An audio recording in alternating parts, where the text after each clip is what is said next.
Hello, everyone. Welcome to the GSMC Basketball Podcast, brought to you by the GSMC Sports Network. As always, I'm your host, Mehrob Fatemi. We got a packed show lined up for you guys today. Starting off the show, we're going to talk about the New York Knicks falling to the Detroit Pistons last night in what was a crucial win for the Detroit Pistons as they look to acquire the 5 seed from the Milwaukee Bucks. We're going to get into everything about that game, and later on in the show, we're going to take a look at the Milwaukee Bucks series with the New York Knicks coming up. Also, in our second segment, we're going to take a look at Anthony Edwards. He had a masterclass of a game last night, finishing with 44 points, taking down the Grizzlies in what was a crucial win for that team in the Minnesota Timberwolves. We're going to take a look at both of those squads as they look to clinch their playoff positions in the final weekend of the regular season. From there, we're going to look at the Indiana Pacers. They've quietly ripped 6 games in a row now, taking down the Cleveland Cavaliers last night, the number 1 seed in the Eastern Conference. They're playing fantastic basketball. We're going to take a look at them, how they've been playing over that 6-game stretch, and what to expect from them come playoff time. And then in that last segment of the day, we're going to take a look at these last few days of the regular season. Everything you need to know as we enter the final weekend, and we won't be able to talk before all the seeds are locked up and the play-in tournament has begun. So we're going to take a look at that, give some predictions, and it's going to be a fantastic show. But before we get into it, as always, I'd like to remind you guys to please like and follow the show for more GSMC Sports Network content. Also, we get a number of questions from viewers that come in during the show. So to ensure that your question gets read on air, ask that you use the tips and donations link at gsmcpodcast.net for your questions. This puts your question to the top of the list so that I see it. It also really helps out the show. Again, the link is gsmcpodcast.net for your questions. But getting right into it here, the Knicks took on the Detroit Pistons last night in what was it was one of the best games of the night. If it wasn't for the Timberwolves and the Grizzlies, it was easily the best game of the night. But obviously this is the Knicks are a 3 seed at the moment, the Pistons at the 6. Both teams on a collision course come a week from now, most likely, of course we're going to get into it later, the Milwaukee and Detroit Pistons. 2 games splitting the 2 teams, and they play 2 games to close out the season. So they have a massive matchup coming up. But first comes first with the Knicks and the Pistons.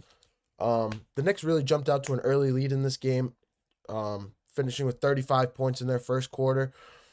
Piggybacking off of that, they've carried a 6-point lead going into halftime, but it wasn't until about 2 minutes in the second half, in the third quarter specifically, that the Pistons started flipping the script of this game, going on an early 8-2 run to close out the quarter. Cade Cunningham shooting timely shots, Tim Hardaway Jr., Jalen Duren working very well off the pick and roll that the JB Bickerstaff schemed up for him.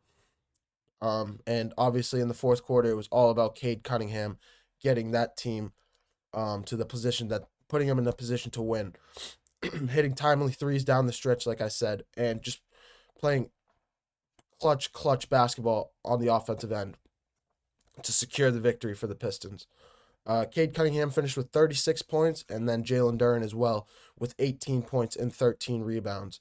It was an unbelievable game all around, I'd say. The Pistons, obviously, more of a defensive team. They're known for that. They get the title of the Bad Boy Pistons V2, the redemption of the Bad Boy Pistons. They're scrappy, they're tough, they play very physical on the offensive and defensive end. Jalen Duren is a monster on the offensive glass. Asher Thompson is one of the best athletes in the NBA today. Cade Cunningham, like I just mentioned, is a phenomenal scorer for this team and is really growing as a number 1 option on the offensive end. They have all the pieces they need to go on a deep playoff run, and to start off a series, to start off with their last matchup against the Knicks in what will most likely be a playoff preview for them come a week from now, it just continues to boost their confidence in a young squad that they have. Um, but all the credit for this team, I believe, all the credit deserves all the, JB Bickerstaff, head coach of the Detroit Pistons, deserves all the credit for the Pistons' success this season. I'd say that's my opinion, just because of how exceptionally well coached they look, how poised they look on both ends of the basketball, how they really have an identity, they have a culture in this team. Something the Detroit Pistons have lacked over the last 2 decades or so since they won a championship in the 2000s, and that was when they had Chauncey Billups, Ben Wallace, um, they just Joe Dumars. They haven't had a team like this in a long time, so it's just nice to see a team from Detroit really looking successful, really continue to show why they are one of the best teams in the NBA, why they are one of the best teams in the Eastern Conference, and in my opinion, why they are a dark horse in the Eastern Conference to go on a deep playoff run. Why nobody really wants to face them. Their level of physicality that they play on both ends of the ball is going to be a factor on completely a factor on in every game, especially in the playoffs when the game slows down. But going to the other side, with the New York Knicks, Karl Anthony Towns led the team with 25 points. He's been playing phenomenally with Jalen Brunson out of the lineup for the last month or so. Jalen Brunson has been in the lineup for the last 3 games so far this month, but that's exactly where I want to turn next. Jalen Brunson only with 15 points in this game, shooting 33% from the field. He didn't play a bad game. I'm not saying he played bad. He did hit some timely shots down the stretch, shooting 3 for 9 from 3-point range, 5 for 15 from the field. He didn't have a necessarily bad game. However, Jalen Brunson needs to be the leading scorer of this team. He needs to be the main focal point of the offense, I'd say. Because especially when the game slows down, the one thing you need, especially when the games get tight, come fourth quarter, come second half in general, when games get close, is you need a guy that you can count on, that you can depend on to go get you a basket. A guy that you don't have to question his confidence or his poise or his shooting ability, none of it. Jalen Brunson has been that guy with the New York Knicks he's been there for the last 3 years since he departed from the Dallas Mavericks. And he's played phenomenally overall. He's an outstanding point guard, all-star point guard, one of the best in the NBA by easily one of the best in the NBA. But I just think his injury as of late, when he got injured against the Lakers, may have really just thrown this team off, really. This is the only way I can really discuss it, the only thing I can call it, because it's just overall, it's just unfortunate the way everything has panned out for him. He's a phenomenal player, but he just got injured at the wrong time. And this team is, Karl Anthony Towns has picked up the slack. OG Anunoby, Josh Hart, Mikal Bridges have picked up the slack in his absence. But it is also very notorious for when a star player gets injured around a core group of guys, like the guys that they have, like a strong supporting cast like they have in New York. It's usually difficult for that star to implement themselves back in that offense. We saw it with Kyrie Irving when he got injured in 2018 with the Boston Celtics. We saw it with Donovan Mitchell with the Cleveland Cavaliers 2 years ago, when these same New York Knicks beat them in 5 games in the playoffs, when Donovan Mitchell got hurt and tried to reintroduce himself back in the offense. We're seeing it right now with Anthony Davis in Dallas. Anthony Davis is trying his best to pick up the slack, but he's just having a hard time getting back in a rhythm. That's the biggest thing, and I feel like that's the biggest issue that Jalen Brunson is having at the moment. His shooting percentage is usually, the shooting percentage after you're injured is one of the last things to come back for you as a player, especially at Jalen Brunson's caliber. It's one of the last things that comes back to you as a player in terms of strength, and shooting in general is just accuracy is one of the last things. So, yeah, these two teams on a collision course right now for a matchup in the first round. The Pistons can make some noise. I'm going to cover that later on in the show. And as well as the New York Knicks, they are in contention with the Pacers dropping their last 2 games in a row. Of course, 2 nights ago falling to the Boston Celtics, and now last night against the Detroit Pistons. They're now in contention with the Indiana Pacers. 1 game separating those 2 teams now, and it's overall just going to be extremely difficult for this team to figure it out. They just need to figure out some momentum. That's the biggest thing that I think is crucial, especially come playoff time. Momentum shifts and momentum in general is what really carries teams on runs, and builds confidence in general. It's just confidence and momentum are the 2 biggest things to me come playoff time. But I'm going to take a short break. When we come back, we're going to take a look at the Anthony Edwards Masterclass last night, finishing off with 44 points against the Memphis Grizzlies. The Minnesota Timberwolves still sitting at that 8 seed, but we're going to take a look at both of these teams as they look to clinch their playoff spots with a few days left to go in the regular season, and how crucial this matchup was in that regard. I'm going to take a short break, and when we come back, we're going to take a look at Anthony Edwards. Be right back, guys. I feel like I'm losing my mind. Is everybody in the world blind? Please, Lord, give me a sign, a sign. I feel like I'm losing my mind. Is everybody in the world blind? Please, Lord, give me a sign, a sign. I wanna be the greatest. Everybody on the fake shit. I look around and feel like everybody is the fakest. I make this every day and I'm impatient, hoping one day I blow up from the basement. Statement, the top is so vacant. I don't hear shit that I think is amazing. Waiting for my day when I'm playing sold out shows for 1,000 faces. Hey, give me that crown, get in my way and to be put down. It ain't your place, all this my town. If I want that shit, then I'll get it right now. I'm losing it, the noose it fits, I'm losing shit. A stupid myth, you choose to live or choose to dip. You choose to fight or lose your grip and lose a gift. I feel like I'm losing my mind. Is everybody in the world blind? Please, Lord, give me a sign, a sign. I feel like I'm losing my mind. Is everybody in the world blind? Hello, everyone. Welcome back to the GSMC Basketball Podcast, brought to you by the GSMC Sports Network. As always, I'm your host, Mehrob Fatemi. As we get into our second segment here, as you can see from the title alone, Anthony Edwards had an absolute one of his best performances, I'd say, of his career, finishing with 44 points and a crucial win, especially against a Western Conference opponent that is tied with them at the moment with record. These 2 teams obviously very familiar with one another, sitting in the 6 and 8 seeds, but 2 teams that really need to continue to grow and are continuing to grow. Hello, Anthony. How are we doing today? But getting right back into it, this was a crucial win for the Timberwolves, especially with their loss 2 nights ago to the Milwaukee Bucks. Obviously, I don't know if you guys didn't hear about it. The Milwaukee Bucks down 24 points with I believe it was 8 minutes to go in the fourth quarter, 95-71 with 8 minutes to go.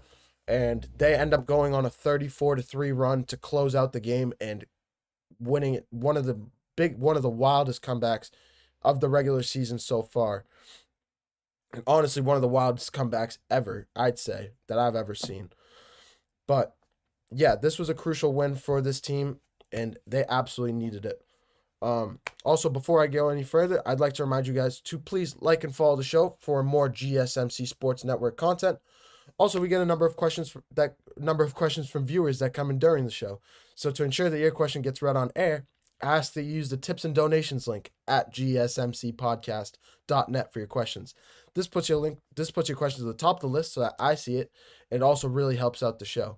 Again, the link is gsmcpodcast.net for your questions and comments.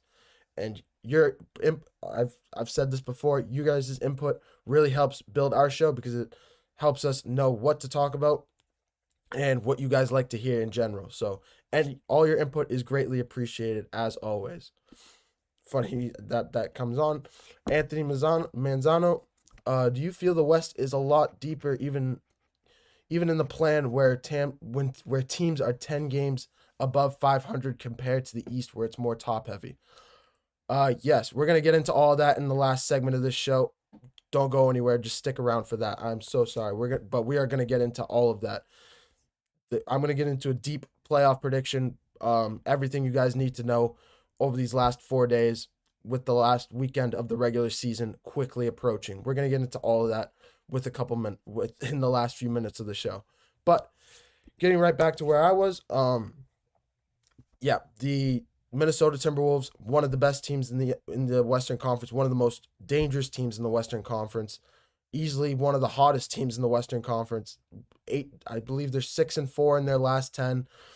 But yeah, last night was crucial. Anthony Edwards shooting 7 of 11 from 3-point range, 68% from the field, and yeah, it was just a great win in general. First half, it was all Grizzlies. The Grizzlies just playing bully ball like they always do, shooting from the outside with Ja Morant and Desmond Bane, and then getting to the interior with Jaren Jackson Jr.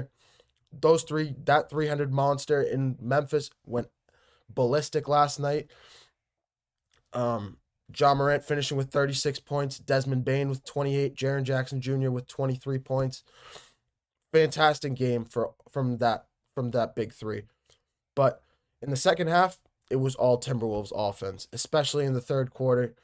With about 4 minutes to go in the third quarter, they go on a 17-0 run to basically close the game, and that was the game. It didn't matter how much Memphis tried to crawl back into this game.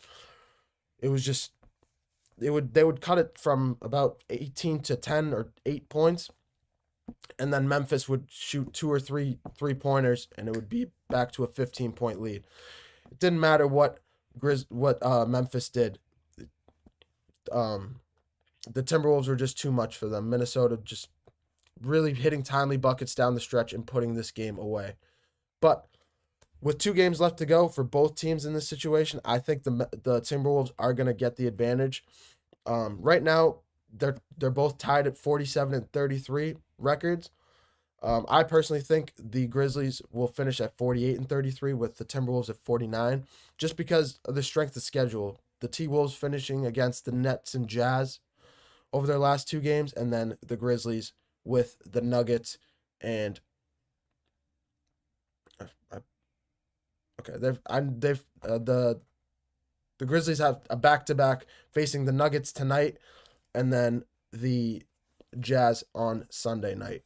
But overall, it's just going to be a battle of both teams to make who's going to come up on top for that last playoff spot. Who's going to be able to come out of the Western who's going to be able to escape the play-in tournament? That's what it's all about for these two teams. For everybody in that 3 through 8 seeds at the moment, everybody's just battling to get out of the play-in tournament. That is what is at stake here. But yeah, overall, it was a fantastic game. Like I mentioned, the Minnesota Timberwolves shooting the lights out, playing phenomenal basketball when it matters most right now. Grizzlies, obviously a tough loss. I personally believe they're going to bounce back pretty quickly, just because, first of all, they have a massive game against the Nuggets tonight, which is, funny enough, as I like to call it, the battle of late season firings, with Mike Malone in Denver and then Taylor Jenkins in Memphis 2 weeks ago. It's just going to be a battle of teams. It's going to be a battle of interim coaches. It's going to be a battle of just willpower overall, because both of these teams are going through it. They're getting used to their new standards, new cultures, new coaches. Overall, it's just everything's new for these teams, new schemes. So it's just going to be interesting to see how this all plays out. Like I said, there's only 3 games left to go in the regular season, or 3 days left to go in the regular season, including tonight. Everything's at stake. The Grizzlies and Timberwolves tied for between 6 and 8, or 7 and 8. Excuse me. The Warriors at the 6th spot. But yeah, we have a top. All three teams are lined up right now, so it's gonna be it's gonna be a very interesting battle. It's gonna be a battle of strength of schedule, a battle of team willpower, and a battle of rest. Really, this back to back that the Grizzlies are on right now, that they have to deal with this weekend, or today and yesterday. It's not normal in terms of late season. Usually teams are getting at least a day in between games to relax and get ready for the next. But especially with strengths of schedule between these two games, it's just tough to call. But overall, we're gonna get into exactly where these teams are gonna seed up come playoff time. Anthony, by the way, where if you stick around for a couple more segments, and we're gonna get into the both the Eastern and Western Conference playoff, my Eastern and Western Conference playoff predictions. But yeah, I'm gonna take one last short break. I'm gonna take another short break. When we come back, we're gonna take a look at the Indiana Pacers on a 6-game win streak at the moment, including wins over the Cavaliers, Nuggets, and Kings. They're quietly one of the hottest teams in the Eastern Conference right now, led by Tyrese Halliburton, who's playing phenomenally right now. It's funny. I'm just gonna say this before we get into the break. Tyrese Halliburton is one of the only point guards that I know that's more of a facilitating offensive guy, like the ball, more of a floor. It's like one of the only floor generals left in the NBA. He reminds me like similar to a Magic Johnson, but Magic Johnson obviously is a much better overall player, can play defense much better, can shoot, can score much better, is a triple-double machine. But Tyrese Halliburton is a floor general. We're going to get into all of that, but they play extremely unselfish through him on the offensive end. But I'm going to take a short break, and we're going to talk about the Indiana Pacers. Be right back, guys. Looking for your daily fix of sports talk without having to pay for it? GSMC Sports Network is available on YouTube. Just search GSMC Sports Network. Get your fix of daily sports talk shows on YouTube, absolutely free. NFL, college football, NBA, MLB, MMA, UFC, fantasy football, and so much more. GSMC Sports Network has shows running all day long, with new sports shows starting every 2 hours. Just like on your favorite cable sports channel, except GSMC Sports Network is absolutely free. Just search GSMC Sports Network on YouTube to catch one of your new favorite shows, like the GSMC College Football Podcast, Chip Shot Football Podcast, Hoops and Heels Women's Sports Podcast, GSMC Basketball Podcast, and so many more. Check it out for yourself. GSMC Sports Network, now available on YouTube absolutely free. Search GSMC Sports Network on YouTube right now.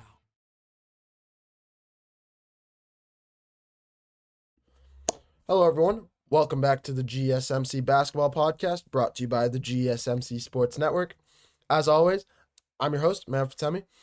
As we're getting into this next segment here, we're going to talk a little bit about the Indiana Pacers, one of the hottest teams, not only in the Eastern Conference, but in the NBA in general, with wins recently over the Cleveland Cavaliers last night, as well as the Nuggets and the Sacramento Kings.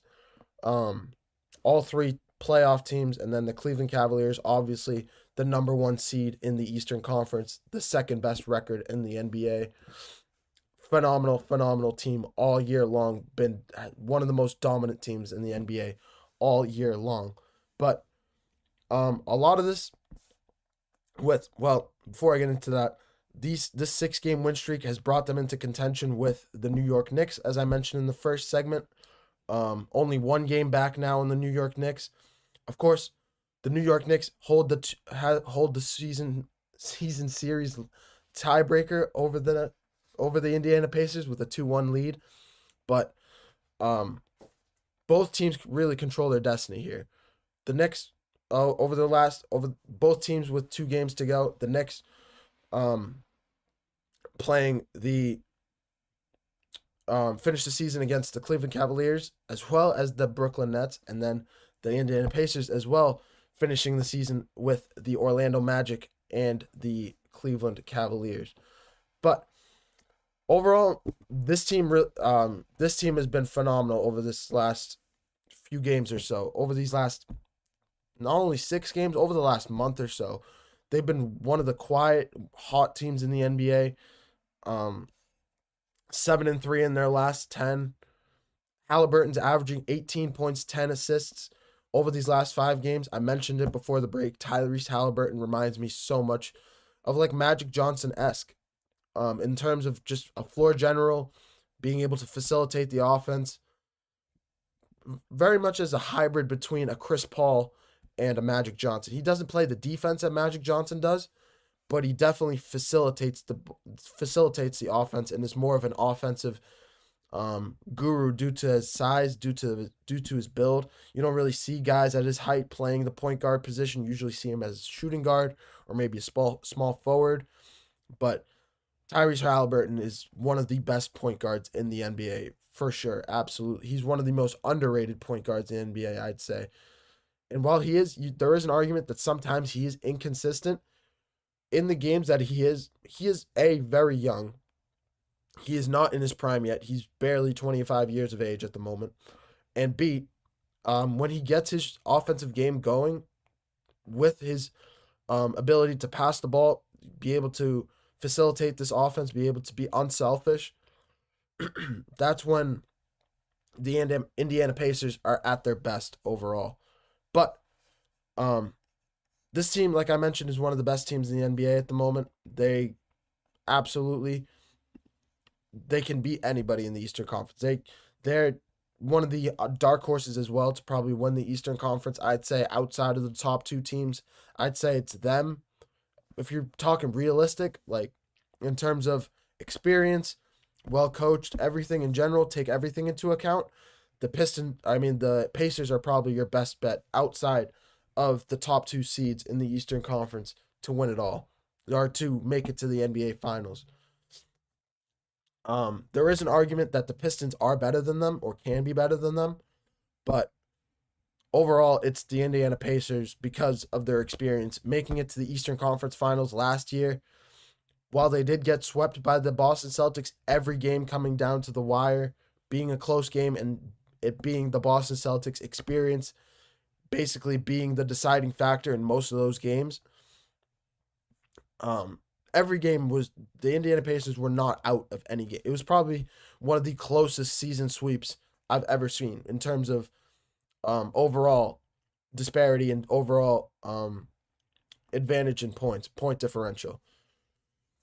We remember for the game 1 going into overtime. Game 2 was another close game. Game 3, the Boston Celtics came back, and thanks to the Drew Holiday steal, obviously him being an NBA champion before coming to Boston played a role in that.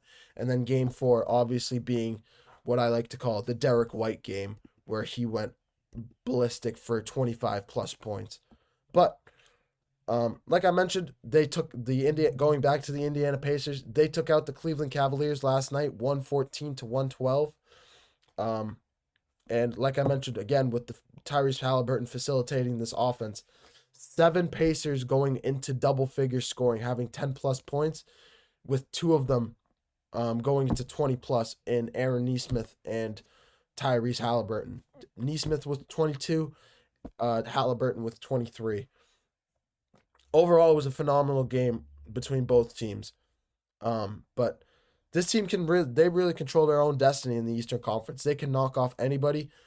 I think if they can avoid they're one of those teams that if they can avoid the Boston Celtics before the conference finals, which might be a little bit tough now, but if they can clinch that 3 seed, if they can catch the New York Knicks for the 3 seed, and they can avoid Boston in the second round, I think they can absolutely go on a run. I think they have all the will, they have all the strength of schedule, and they can absolutely do it. It's plain and simple. I think it's that black and white. With how much experience they gained last season, with the supporting cast that they have, not only coming back from last season, but adding this season with Andrew Nembhard, Miles Turner, Pascal Siakam, Benedict Mathurin, Aaron Nesmith, of course Halliburton, TJ McConnell, Obi Toppin. These guys, they have an incredibly, incredibly deep team. And I think their bench is incredibly underrated. And it's a big part of their success. When they're successful, when they're winning games especially by deciding margins, it's their bench that's coming up crucial more time and time again. But overall, yeah, they have a very strong chance to catch the New York Knicks, I'd say, especially with the New York Knicks having to go up against the Cleveland Cavaliers. Both teams going up against the Cavs. The Pistons formerly hold a 2-1 series lead over the Cavs at the moment as well. They could beat them. There's a very strong chance that they can beat them, especially with the Cavs not really caring as much about the first round of the playoffs. They're already locked into the number 1 seed, resting a lot of guys: Donovan Mitchell, Darius Garland, Evan Mobley, Jared Allen. A lot of these guys just not DeAndre Hunter. A lot of these guys, their whole starting lineup not playing. You see it with the Boston Celtics. You see it with the top teams in the Western Conference as well. Resting guys so they don't get injured, or just giving them a little bit of rest. So if they have some nagging injuries that they're not really talking about or that they're playing through, they can get some extra rest to treat them so they can come back come playoff time and be more of themselves, be more or closer to 100% in general.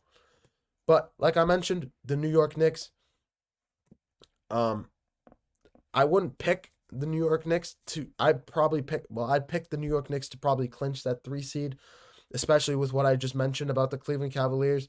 The Knicks will have more urgency in that game against the Cavs to win that game in general.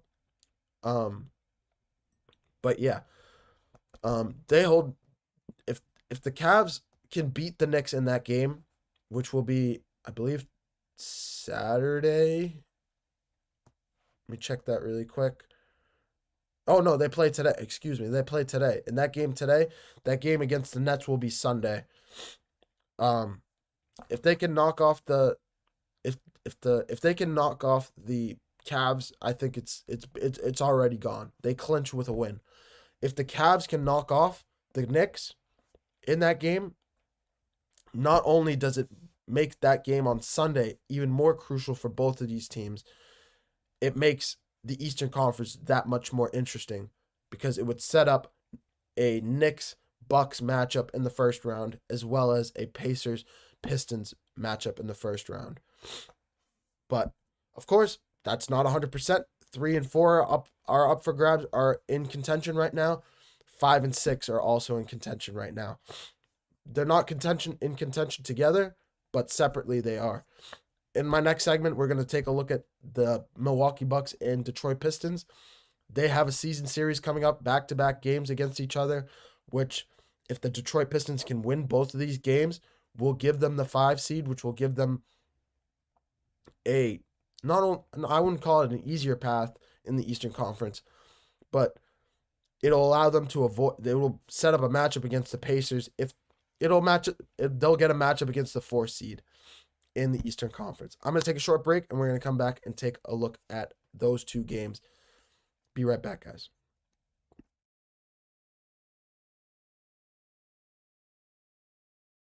For the best and latest podcasts available anywhere, go to the podcast app on your cell phone and type in GSMC to access free content-rich podcasts on health and wellness, book reviews, sports, entertainment, relationships, social media, movies, technology, finance, and even weird news. Subscribe and download the GSMC Podcast Network's family of shows, available everywhere podcasts are found.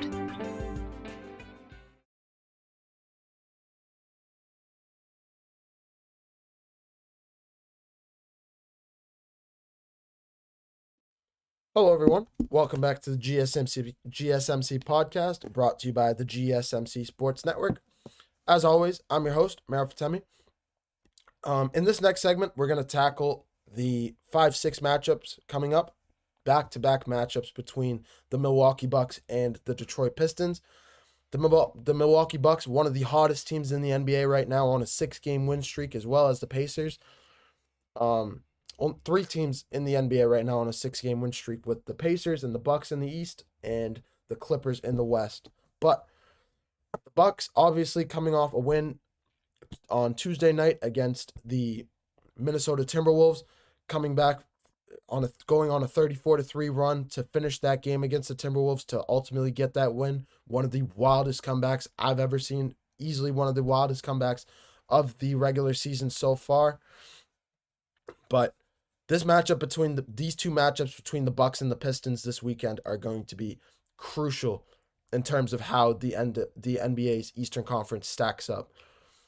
Not only will the Bucks be able to avoid the Indiana Pacers in the first round, they'll also be able to avoid the Boston Celtics in the second round, which would be crucial in their hopes to not only get Damian Lillard back before the conference finals, but ultimately make that Eastern Conference Finals a little bit more interesting if the Bucks can make it there.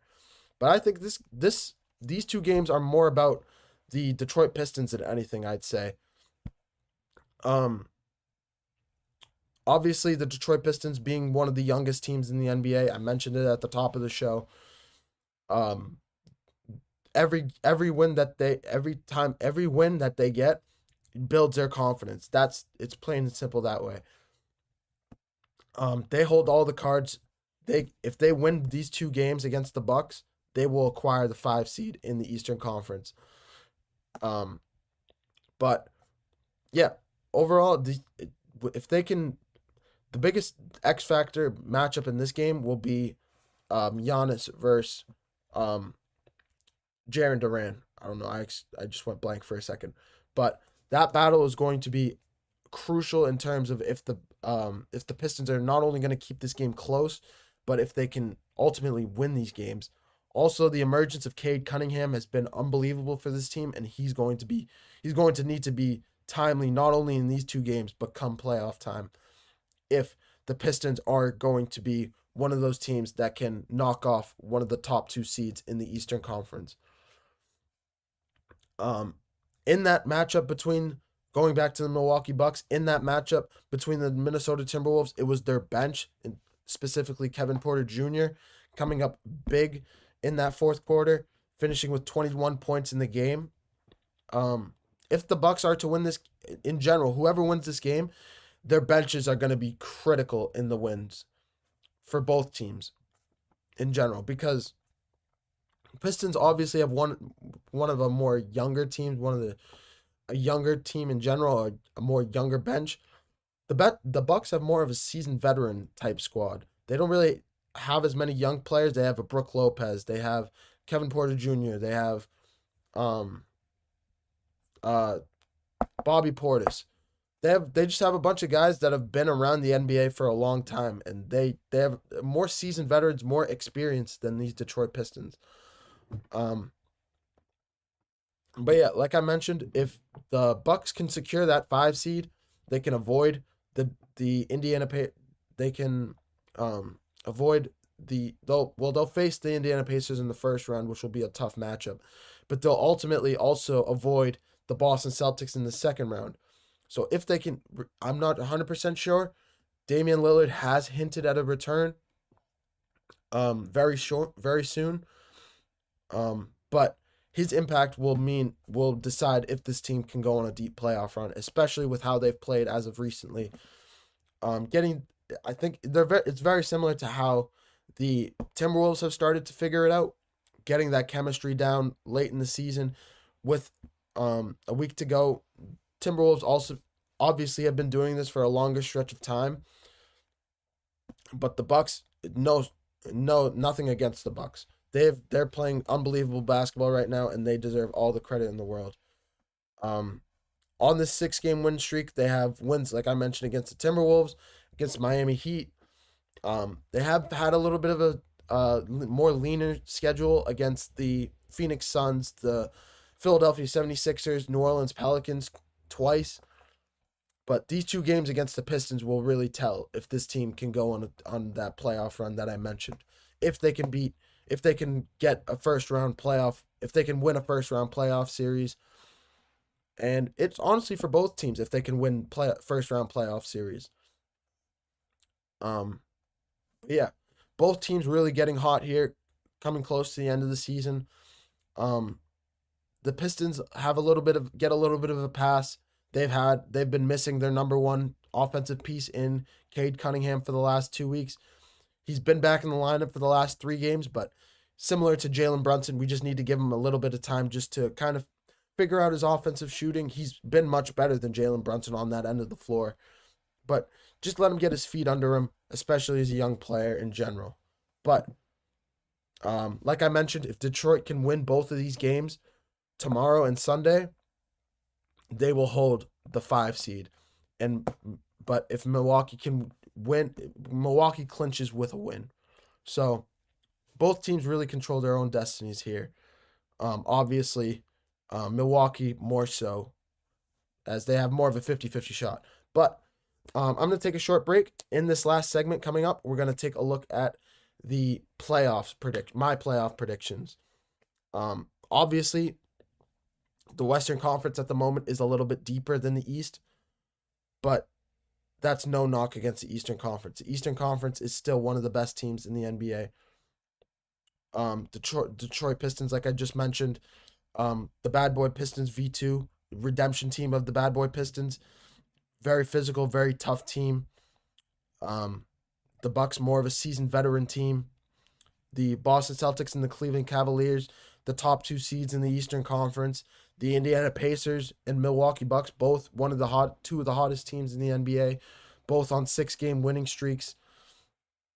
The Eastern Conference is not up for grabs as much, but if I'm going to dive into it and kind of give an argument for all of these teams from 1 through 6 specifically on how they can really go on a run, and really how their 3 through 6 is kind of being underrated a little bit.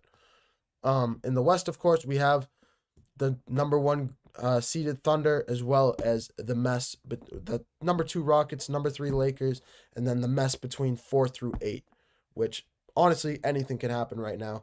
And that is going to be the specific topic of the Western Conference. Anthony Manzano talked about it earlier in the show. He asked a question. This is the time when we're going to talk about this. But I'm going to take a short break, and when we come back, we're going to take a look at all of that. Be right back, guys.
Hello, everyone. Welcome back to the GSMC Basketball Podcast, brought to you by the GSMC Sports Network. As always, I'm your host, Mehrob Fatemi. In this last segment of the show, we're going to take a look at the Eastern Conference. I cut the last segment a little bit short just because this segment really covers all of these teams coming up. We're going to take a look at both conferences, how both conferences are lining up at the moment, and what to really expect from these teams coming up with their schedules. I mentioned the Bucks and the Pistons. We'll start in the Eastern Conference. I mentioned the Bucks and the Pistons. Both teams really holding they hold the cards to their they control their own destiny. 2 back-to-back matchups. If the Pistons win both games, they get the 5 seed. If the Bucks can win one of the 2, they clinch, and that'll be the end of that series, and that'll be the playoff matchup. Those 2 seeds locked in. But starting it from the top, the Cleveland Cavaliers, I mentioned they have to play the New York Knicks and the Indiana Pacers coming up. Obviously, 63-17, the second best record in the NBA. One of the best starting lineups honestly, across the NBA. They can match up with anybody, with Darius Garland, Donovan Mitchell, DeAndre Hunter, Evan Mobley, and Jared Allen. All these teams are playing, all those guys are playing phenomenally on that end of the floor. Obviously, Mobley and Jared Allen are towers in the interior. Rebounding machines, can go off for double-doubles each or both in the same game. And that's their biggest strength, their rebounding ability to give themselves extra opportunities. Their rebounding coupled with their unbelievable shooting, one of the best shooting, top 3 in shooting percentages across the NBA from the three-point line. Their ability to get those extra opportunities and then cash in on from the 3-point line is what makes them so dangerous.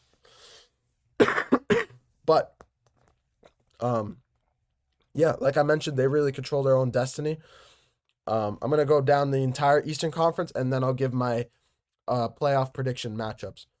From there, we're going to look at the Boston Celtics, obviously the 2 seed. If it wasn't for the Cleveland Cavaliers, they're easily the best team in the NBA right now, or the best team in the Eastern Conference. Stretch 5 with Derek White, Jason Tatum, Jaylen Brown, Drew Holiday, and Kristaps Porzingis, not in that order from 1 through 5. They just broke the record for most 3-pointers they scored in a season. They have one of the deepest teams in the NBA right now, with Peyton Pritchard as a 6th Man of the Year candidate at the moment. Like I mentioned, Porzingis, not really your ideal or normal center, being able to stretch the floor, being able to shoot from the 3-point line. We saw it 2 nights ago against the New York Knicks when he went off for 34 points. He's phenomenal. He's one of the best team. The Boston Celtics are one of the best teams in the NBA, and a lot of it, their success comes from when Kristaps Porzingis is healthy, when Jason Tatum is shooting from the 3-point line. We saw it when he forced overtime against the New York Knicks as well. In that game, they didn't even have Jaylen Brown in that game. When this team is firing on all cylinders, when they're healthy, they're, in my opinion, the best team in the NBA. They're going to win it all. They're probably going to the NBA Finals. I'd say they're my playoff prediction to go to the NBA Finals. I know I've mentioned I'm a Boston Celtics fan on this show. That is not biased. That is simply just, I'm pointing out the facts. Derek White being able to stretch the floor, Drew Holiday as a 2-way player, he's really improved from the 3-point. He's improved his shooting in general as we close out the season. Overall, they're just one of the best teams on both ends of the ball. And being able to shoot the way they do from the 3-point line, similar to the Cleveland Cavaliers, is what makes them so dangerous. But from there, going to the 3 seed, we have the New York Knicks at the moment. I say at the moment because it is at the moment. Their seed is up for grabs at the moment. If the Pacers can win both of those games and the Knicks drop 1, that's all that needs to be said right there. The Pistons will jump them for the 3 seed. But I expect them to reach that 3 seed. The Cleveland Cavaliers resting a lot of their starters. I mentioned they finished the season against the Cavs and the Nets. The Cavs resting a lot of their starters to close the year. Also, the New York Knicks with Jalen Brunson just coming back into the lineup. We talked about it earlier in the show. He's really he's trying to immerse himself back into this offense, but it just takes time with him. It takes time with any injured superstar coming back with a strong supporting cast. The strong supporting cast starts building some chemistry. It's just hard for the superstar to come back to implement himself as not only ball dominant, but just offensive dominance. And it all starts with the coach, Tom Thibodeau. If he can just get this team confident, get this team aligned, disciplined and focused on both ends of the ball, the New York Knicks are still one of the best teams in the NBA, one of the best teams in the Eastern Conference, and they can go on a deep playoff run if Jalen Brunson can figure out his shooting percentage. I've talked about that earlier in the show as well. But from there, I mentioned the Indiana Pacers at the 4 seed at the moment. In my last 2 segments, I've talked about them. One of the best supporting casts in the Eastern Conference. Tyrese Halliburton, one of the best point guards in the Eastern Conference. Miles Turner, unbelievable. They can go on a deep playoff run. They got a lot of experience last year, and they're bringing back a lot of their core pieces. So they're probably the more legit Eastern Conference threats, one of the more legit Eastern Conference dark horses to come out of the East. Outside of the Detroit Pistons. I only say the Pacers are better than the Pistons just because they have more experience. The Pistons are just younger, and that's where we're going next. I mentioned the Milwaukee Bucks last segment. The Pistons are just one of the youngest teams in the NBA. Cade Cunningham is continuing to figure it out from emerging as an offensive threat.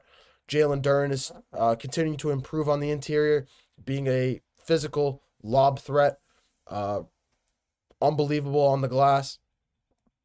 Asher Thompson, one of the best athletes in the NBA. Like I mentioned, on both sides of the ball as a two-way player. The Pistons, it all depends on their confidence. It depends on who they match up with in the first round. It depends on if they win a first-round playoff series. I'd say if they win a first-round playoff series, they really can go as far as they want. They're just taking it one game at a time, one series at a time. Each game just growing their confidence. So they hold all the cards to that. And from there, going into the play-in tournament, there's not much to talk about here. The Orlando Magic and Atlanta Hawks, I almost said Falcons. In my opinion, those are the 2 teams that are going to come out of the play-in tournament. Orlando Magic, obviously, with Paolo Banchero, with Franz Wagner. They're still very good. They're 8-2 in their last 10, quietly ripping 4 games in a row.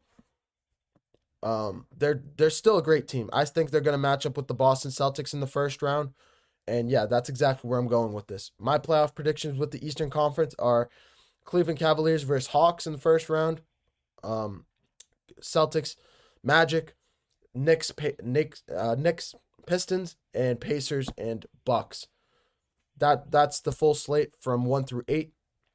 And yeah, that's Eastern Conference. Let's get more to the exciting stuff, though. Let's get to the more interesting side of the NBA standings with the Western Conference specifically.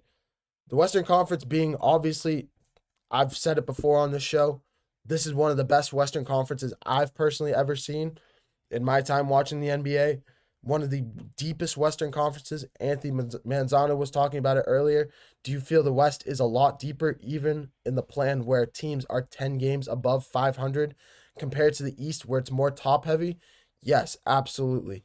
With how deep, the fact that there's a team in 47-33 that's in the play-in tournament at the moment in the Minnesota Timberwolves is all you need to know. That team in the Minnesota Timberwolves would stack up as the number 5 seed in the Eastern Conference. It's that simple. That's how good the Western Conference is. That's how dominant, that's how lethal each team is in terms of depth, in terms of top heavy, in terms of how good their backcourts are. Just going down the list, starting with the Oklahoma City Thunder, you have Shai Gilgeous-Alexander, the MVP candidate, arguably the unanimous MVP candidate, with Jalen Williams, with Chet Holmgren, exceptionally well coached. From there in the Houston Rockets, you have Jalen Green with Amen Thompson, exceptionally well coached with Ime Udoka, who brought the Boston Celtics to the NBA Finals in his first season with the team. You have the Houston Rockets, one of the all-around offense. They're very similar to the Detroit Pistons, a little bit more talented. Alperen Sengun, they have more veterans, I'd say. Dylan Brooks, Alperen Sengun is growing as a center. Fred VanVleet's obviously an NBA champion. Amen Thompson, I mentioned, is one of the best two-way players in the NBA, one of the best defenders, can guard the 1 through 5. Defensive Player of the Year candidate. Jalen Green emerging as a number 1 scorer, similar to Cade Cunningham. They're very similar to the Detroit Pistons, very similar. I just think Ime Udoka is the biggest reason why they're better. with his experience, with his scheming in general, with their defense. I think the Houston Rockets are the 2 seed, and they should not be taken lightly by any stretch of the imagination. From there, Los Angeles Lakers speak for themselves with a big 3 with Luka Doncic, LeBron James, and Austin Reeves. From there, that's a 3 seed. From to 4 through 8 at the moment. I'm just gonna say at the moment, just because it's not set in stone. Denver Nuggets with Jamal Murray and Nikola Jokic. Clippers with James Harden and Kawhi Leonard. Memphis Grizzlies with John Morant and Jaren Jackson Jr. Golden State Warriors with Jimmy Butler and Steph Curry. Do you see where I'm going with this? It's just the fact that these guys have superstar caliber, just backcourts in general, having superstar duos, is the exact reason why these teams are better than the Eastern Conference teams are necessarily.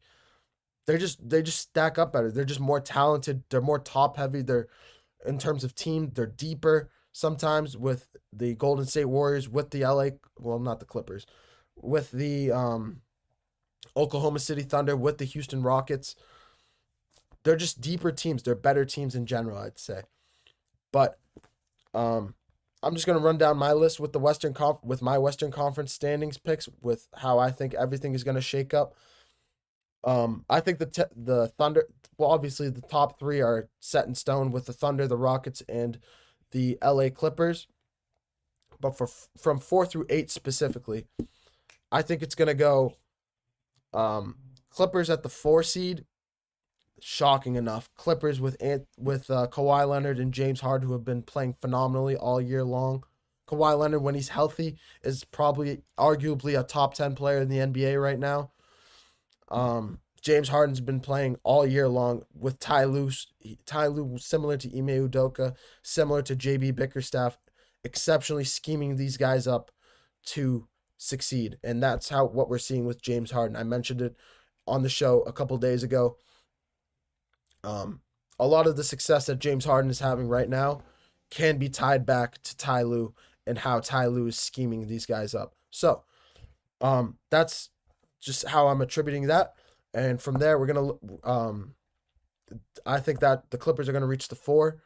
The Timberwolves with the 5 seed, no questions there. I'd say Anthony Edwards and Julius Randle are playing phenomenally. They have the easiest strength of schedule coming up with their last 2 games against the Utah Jazz and the Brooklyn Nets. I think they're going to win these last 2 games, and they have the easiest schedule of these last 2. They don't face anybody in the Western Conference in the playoff picture. So they're going to get the 5 seed. From there, I think it's going to be the Golden State Warriors at the 6 with Steph Curry and Jimmy Butler. I think that loss to the San Antonio Spurs 2 nights ago when Harrison Barnes hit the game winner is going to be the deciding factor as to why they don't end up as the 4 seed. If they had gotten that win, I think they clinched that 4 or 5 spot. And the Golden State Warriors are arguably one of the best teams in the NBA when healthy. 21-5 with Steph Curry and Jimmy Butler on the floor together. That's really all that needs to be said there. One last thing about the Warriors. I want to call him my buddy. He's not my buddy. One of my favorite players right now that's bursting on the scene over the last month or so, Brandon Podziemski, I think is going to be crucial in this team's success down the stretch. So the Warriors at the 6th spot. I think the Nuggets will get the 7th spot. I think they'll end up as the 7th seed playing team, but I think they win the 7-8 matchup, and in the end up facing the Houston Rockets in the first round. And then in the 8th seed, like I mentioned, I think it's going to be the Memphis Grizzlies, and they'll probably lose that first 7 and 8 matchup, but they'll end up winning the 9 and 10 between the Sacramento Kings and Dallas Mavericks. Grizzlies end up playing the Dallas Mavericks in the final game of the season, so that if that ends up being a play-in tournament preview, that's going to be interesting. We'll cover all of that come Monday when this all shakes out and when the final standings are locked in. But with all those standings, my final predictions are Timberwolves Grizzlies in the first round matchups. Timberwolves Grizzlies for the 1-8.